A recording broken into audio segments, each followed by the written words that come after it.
So I've had a couple of requests so far for a more detailed video on how a PMT works, or photo multiplier tube. So let's walk through this PMT sketch and design and how it's being used to detect photons and determine how many photons are getting through your sample and reaching this detector. Okay. So first off, the PMT has a number of parts. On the exterior of the PMT, we have the very thin outer material. Okay. And forgive me, I can't draw very good concentric circles. But this is a protective case. It's a quartz envelope. And if you think about when we talk about the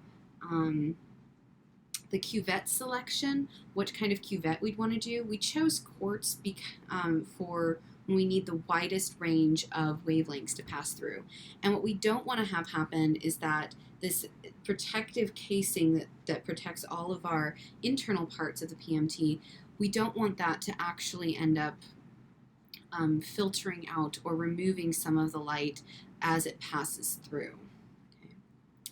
So what happens as light passes through? So let's say we've got our nice little photon here coming in through the quartz envelope. Okay, and this is our photon.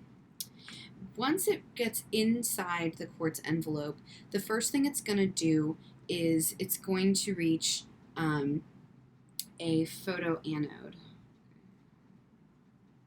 Or sorry, photocathode. Okay, so what the photocathode does is this is photoemissive. For every photon that comes in, we get one electron ejected. Okay.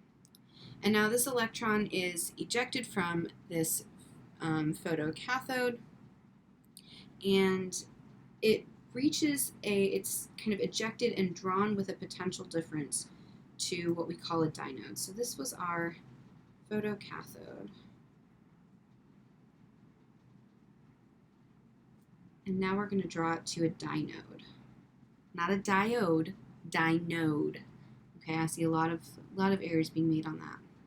Okay, now what the dynode does is it takes one electron in and converts it and says 2 electrons out. So 1 electron comes in and strikes it, and the dynode will eject 2 electrons, which will then go off to another dynode. They're going to reach that dynode,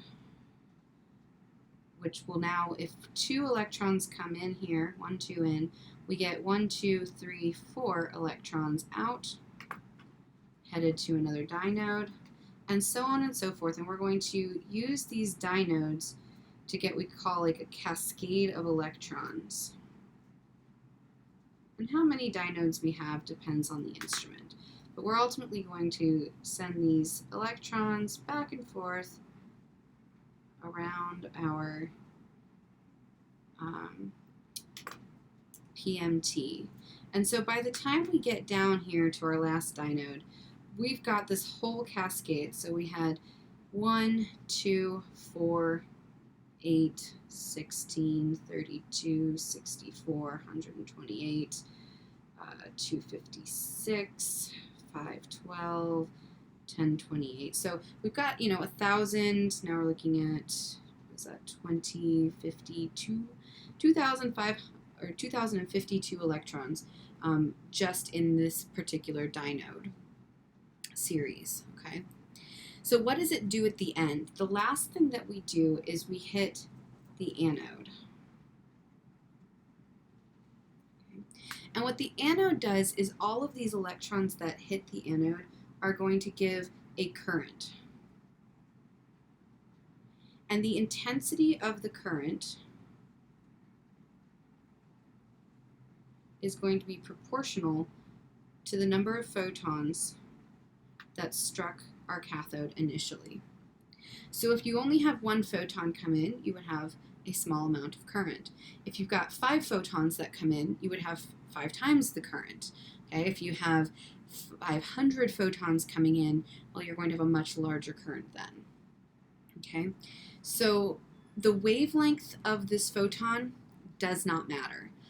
Okay, only the number of photons, because it does not matter what the energy of the photon is when it strikes the photocathode. It will always only eject one electron to one photon. One electron to one photon. So this is the general premise of the PMT. We take light regardless of its wavelength, and we get to determine what kind of intensity, how many photons came in at a given point in time. So that's how your PMT works in a little bit more detail.